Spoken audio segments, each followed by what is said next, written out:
नमस्कार, मैं हूं नीरज कुमार और आप देख रहे हैं मी मीडिया न्यूज। वक्त हो गया है आज के ताज़ा खबरों का। उत्तरकाशी जिला मुख्यालय स्थित मस्जिद का मामला एक बार फिर से गर्मा गया है, जहां हिंदू संगठनों ने मस्जिद को अवैध बताते हुए आज शहर में रैली निकालने का ऐलान किया है। वहीं इस रैली में स्वामी दर्शन भारतीय भी पहुंच रहे हैं। इसे लेकर उप जिलाधिकारी भटवारी मुकेश रौमेला ने बताया कि किसी भी सनातन हिंदू संगठन द्वारा प्रस्तावित रैली की कोई अनुमति नहीं ली गई है। यदि कोई घटना सामने आती है तो नियम के अनुसार कार्रवाई की जाएगी। उत्तर प्रदेश को उद्यम प्रदेश के रूप में परिवर्तित कर रही योगी सरकार ने ग्रेटर नोएडा के समेकित विकास की दिशा में एक और महत्वपूर्ण कदम उठाया है, जहां ग्रेटर नोएडा औद्योगिक विकास प्राधिकरण द्वारा ग्रेटर नोएडा के KP 5, MU sector 10, ETA 2, KP 1 तथा टेक जोन 4 में इंस्टीट्यूशनल प्लाट्स के लिए ई-ऑक्शन की नई स्कीम लेकर आई है। इन 13 इंस्टीट्यूशनल प्लाट के आवंटन के लिए आवेदनकर्ता करोड़ों की बोली लगा सकेंगे और आज से इस योजना के अंतर्गत आवेदन प्रक्रिया शुरू होगी। समाजवादी पार्टी ने लखनऊ स्थित पार्टी कार्यालय के बाहर अखिलेश यादव के बड़े बड़े पोस्टर लगाए हैं, जहां सपा मुखिया को 27 का सत्ताधीश बताया गया है। इसके जवाब में बीजेपी ने पलटवार करते हुए एक पोस्टर निकाला, जहां पोस्टर का शीर्षक दिया गया है परिवार का विकास, जनता से विश्वासघात। वहीं इस पोस्टर के मध्य में अखिलेश यादव नजर आ रहे हैं, जबकि चारों तरफ मुलायम सिंह के परिवार और अन्य सदस्य दिख रहे हैं। पोस्टर के साथ लिखा गया है कि सैफई परिवार का मकरजाल फुल, क्योंकि जनता है इनके लिए फूल। दीपावली से पहले बिहार की नीतीश सरकार ने दी एक और बड़ी खुशखबरी। करीब 40,000 पदों पर निकाली गई है वैकेंसी, जहां बिहार में तीसरे चरण के तहत माध्यमिक और उच्च माध्यमिक विद्यालयों में 39,391 शिक्षकों की नियुक्ति की जाएगी।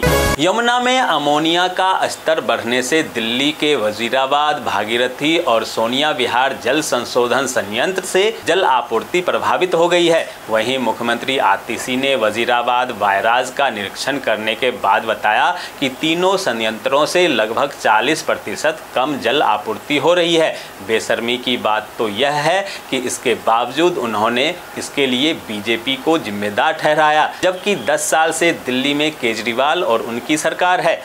पंजाब में सरकारी नौकरी का आया असली डाटा, जहां 2.5 साल में मात्र 45,708 लोगों को मिली सरकारी नौकरियां, जबकि केजरीवाल और भगवंत मान दूसरे राज्यों में जा जाकर ढिंढोरा पीटते हैं कि उन्होंने 11 लाख लोगों को नौकरियां दी है। दोस्तों, आगे बढ़ने से पहले आपसे रिक्वेस्ट है कि अगर आपने अभी तक इस न्यूज़ को लाइक और कमेंट नहीं किया है तो प्लीज़ लाइक और कमेंट कर दीजिए, क्योंकि आपके लाइक और कमेंट का मैं कब से इंतजार कर रहा हूं। एक सम्मेलन के बाद पीएम नरेंद्र मोदी और चीनी राष्ट्रपति शी जिनपिंग के बीच द्विपक्षीय संवाद के बाद शी जिनपिंग ने कहा, चीन और भारत दोनों ही प्राचीन सभ्यताएं हैं, प्रमुख विकासशील देश है और वैश्विक दक्षिण के महत्वपूर्ण सदस्य है। हम दोनों ही अपने अपने आधुनिकीकरण प्रयासों के महत्वपूर्ण चरण में हैं। यह हमारे दोनों देशों और लोगों के मौलिक हितों को सर्वोत्तम रूप से पूरा करता है। जर्मनी के चांसलर ओलाफ स्कॉल्स 7वें अंतर सरकारीय परामर्श के लिए प्रधानमंत्री नरेंद्र मोदी के निमंत्रण पर आज से 2 दिवसीय भारत यात्रा पर आ रहे हैं, जहां कल वे पीएम नरेंद्र मोदी से प्रधानमंत्री के आधिकारिक आवास 7 लोक कल्याण मार्ग पर मुलाकात करेंगे। इसके बाद दोनों नेता होटल ताज पैलेस में जर्मनी बिजनेस 2024 के 18वें एशिया प्रशांत सम्मेलन का उद्घाटन करेंगे। झारखंड के मुख्यमंत्री हेमंत सोरेन आज बरहेट विधानसभा से नामांकन दाखिल करेंगे। नामांकन के बाद विधानसभा क्षेत्र में 3 सभाओं को भी संबोधित करेंगे। बता दें कि झारखंड में 2 चरण में 13 और 20 नवंबर को मतदान होना है, जबकि 23 नवंबर को मतगणना होगी। सेबी प्रमुख माधवी पुरी बुज आज संसद की लोक लेखा समिति के समक्ष पेश होंगी। इस बैठक के हंगामेदार रहने के आसार हैं, क्योंकि भारतीय जनता पार्टी के सदस्य निशिकांत दुबे पहले ही समिति के अध्यक्ष और कांग्रेस सांसद के सी वेणुगोपाल पर राजनीति से प्रेरित होकर कदम उठाने का आरोप लगा चुके हैं।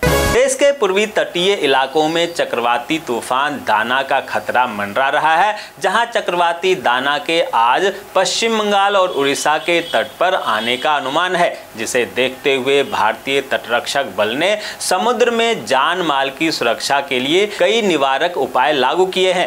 उत्तर प्रदेश के बिजनौर में आज होगी किसानों की महापंचायत, जिसमें किसान नेता राकेश टिकैत भी शामिल होंगे। इस महापंचायत में जिले भर के किसानों से आने की अपील की गई है। पॉस्को मामले में फिल्म निर्माता निर्देशक एकता कपूर और उसकी मां शोभा कपूर की मुश्किलें बढ़ सकती है, जहां मुंबई पुलिस ने वेब सीरीज के कथित अश्लील चित्रण को लेकर उन्हें आज पेश होने को कहा है। मध्य प्रदेश के खरगोन में मोबाइल नेटवर्क नहीं मिलने से गुस्साए ग्रामीणों ने BSNL के अधिकारियों को बंधक बना लिया और टावर के पास गेट में ताला लगा दिया, जिसके बाद मौके पर आला अफसर पहुंचे और आश्वासन दिया, तब जाकर इन लोगों को छोड़ा गया। जम्मू कश्मीर के किश्तवाड़ में एक टाटा सूमो दुर्घटनाग्रस्त हो गई। इस घटना में 2 लोग की मौत हो गई, जबकि 6 अन्य लोग घायल हो गए। महाराष्ट्र चुनाव के बीच आखिरकार महाविकास अघाड़ी में शामिल तीनों दलों NCP, कांग्रेस और उद्धव गुट के शिवसेना 85-85 सीटों पर लड़ने को रजामंद हो गए हैं। वहीं 18 सीटें समाजवादी सहित अन्य गठबंधन के दलों को दिया जाएगा। अहमदाबाद में अमेरिकी वीजा के नाम पर ठगी का मामला सामने आया है, जहां गुजरात CID ने 41.75 लाख रुपए की वीजा धोखाधड़ी के मामले में अहमदाबाद के एक व्यक्ति और उसके हैदराबाद स्थित कजिन के खिलाफ मामला दर्ज किया। जयपुर में रोडवेज बस ने रोड क्रॉस कर रहे एक युवक को कुचल दिया, जहां ड्राइवर जाम से बचने के लिए बस को रॉन्ग साइड लेकर आ रहा था। इसी दौरान उसने युवक को टक्कर मार दिया। सुल्तानपुर में पहचान छुपाकर हिंदू नाम रखकर होटल, रेस्टोरेंट और खाद्य पदार्थों की दुकान चलाने वालों के खिलाफ शुरू हुआ विरोध प्रदर्शन। हिंदू गौ रक्षा समिति एवं जय परशुराम सेना ने प्रशासन को सौंपा ज्ञापन और 24 घंटे में कार्रवाई की मांग। Mits health care private limited Panchkula Haryana ने अपने कर्मचारियों को दीपावली का बेहतरीन उपहार दिया है, जहां पिछले साल की तरह ही इस बार भी कंपनी ने दीपावली के मौके पर बेहतरीन कार्य करने वाले कर्मचारियों को कार गिफ्ट में किया। देहरादून एयरपोर्ट ने शीतकालीन सारणी जारी कर दी है। इस बार यात्रियों को कई नई सुविधाएं मिलेगी, जहां शीतकालीन सारणी में कुल 33 उड़ानें आवागमन के लिए सूचीबद्ध की गई है। झारखंड में बीजेपी के बाद अब झामुमो में भी टिकट से वंचित रहे नेताओं का गुस्सा सामने आ गया है, जहां बुधवार को लिट्टीपारा के विधायक दिनेश विलियम मरांडी ने अपने रोष का इजहार किया। मरांडी ने कहा कि बगैर किसी गलती का उनका टिकट काटकर बाहरी लोगों को टिकट दिया गया है। वे इसका खुलकर विरोध करेंगे और निर्दलीय चुनाव भी लड़ेंगे। छत्तीसगढ़ में 10 IAS अधिकारी और 3 IPS अधिकारियों का स्थानांतरण कर दिया गया, जहां प्रशांत कुमार ठाकुर को सूरजपुर जिले का पुलिस अधीक्षक नियुक्त किया गया है। वहीं कुमार विश्वरंजन को मंत्रालय में उप सचिव बनाया गया। हिमाचल प्रदेश में अब कमर्शियल गाड़ी बिना किसी परेशानी के चल पाएंगे, जिसको लेकर सरकार ने 3300 टैक्सियों सहित अन्य वाहनों के परमिट जारी किए। तो ये थी आज की ताज़ा-तरीन खबरें। ऐसे ही खबरों से अपडेट रहने के लिए चैनल को सब्सक्राइब कीजिए, नोटिफिकेशन बेल को दबाइए, वीडियो को लाइक कीजिए और ज़्यादा से ज़्यादा शेयर कीजिए, ताकि आप और आपके जानने वाले रह सकें देश और दुनिया के तमाम खबरों से अपडेट।